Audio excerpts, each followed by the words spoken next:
Hello everyone, welcome back to another video.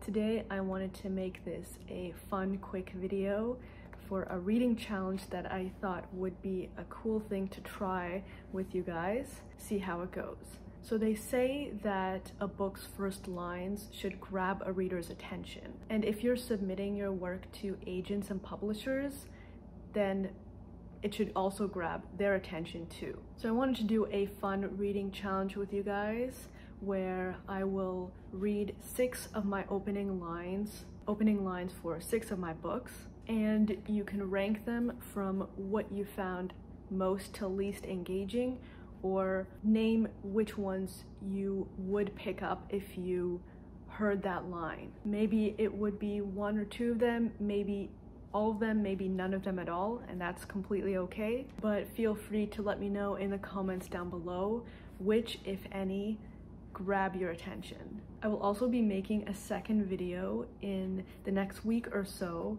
where I announce which books each of the opening lines were from. So I'm not going to tell you what books of mine they were from. You can feel free to guess that down below as well, whether you've read any of my books or not.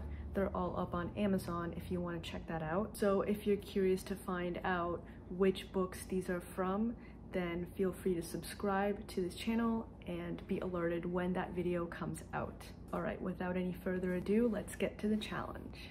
Opening number 1. Birds and cars, shrill screams and thunder. The sharp sounds of the morning are always the worst.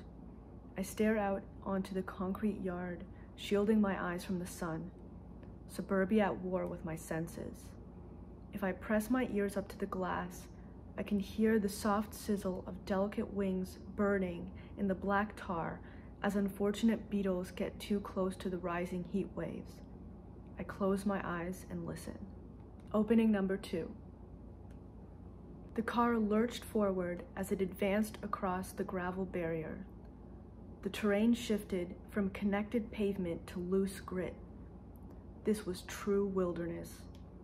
That was Sam's first thought as she and Sav crossed the rough borderline in the belly of their aluminum beast. Opening number 3. I was only 5 years old. That's probably the reason no one believed me. Opening number 4. It's almost 9:30 p.m. I sit in the front passenger seat of Miss Lenny's bronze minivan, gazing out the tinted window. Only a few street lamps and the fading lights of the city guide the way as we drive. I brush my fingers through my dark hair, trying to tame out all the tangles, and look up at the moon. It's bright and full tonight. Opening number 5. I stand on the balcony in my pajamas. I breathe in the salt-filled sea breeze of Elliott Bay as I wait for Doc to return with sandwiches for dinner. I had spent more than enough time inside the motel room with Freddie and the security guard during Doc's absence. I knew I was supposed to be using most of the day to sleep and prepare for tonight's long trip, but I just couldn't stay inside that room any longer. I didn't need any more reminders of what I had done that night. Opening number 6. Doc once told me that the human mind can get used to anything. He said that if the brain experiences the same horrible atrocity enough times, it will begin to view the event as a natural occurrence. I look down at the sharp needlepoint heel of my shoes piercing through the flat sheets of ice on the sidewalk. Every step leaves behind a cracked spiderweb formation on the glassy, thin top layer. 5-inch heels. What an atrocity. This is what I'm now trying to get my brain used to. These monstrous heels on the dark, icy streets of this tiny New England hideaway town. What do you think? Did any of them grab your attention? Let me know in the comments below. Feel free to also look out for my next video because I will be announcing what books these first lines were from.